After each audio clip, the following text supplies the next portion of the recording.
How to hide active now activity status on Instagram. Hey everyone, welcome back to the channel. In today's video, I'm going to show you how to hide your activity status on Instagram so others can't see you when you are active or if you have read their messages. So now without further ado, let's get started. So first thing first, open the Instagram app on your phone and make sure that you're logged into your account. And now here, once you are inside the app, simply tap on the profile icon shown in the bottom right corner of the screen. And now here, once you are in the profile section, simply tap on the three dash icon shown in the top right corner of the screen.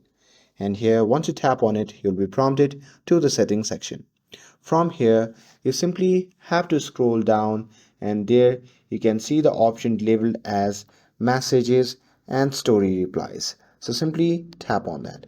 And now here under the messages and story replies, just tap on the option labeled as show activity status.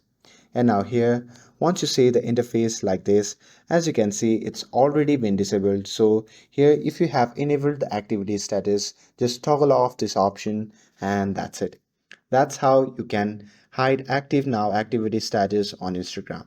With this, if you found this video helpful, then don't forget to like, share and subscribe to get updated for more videos.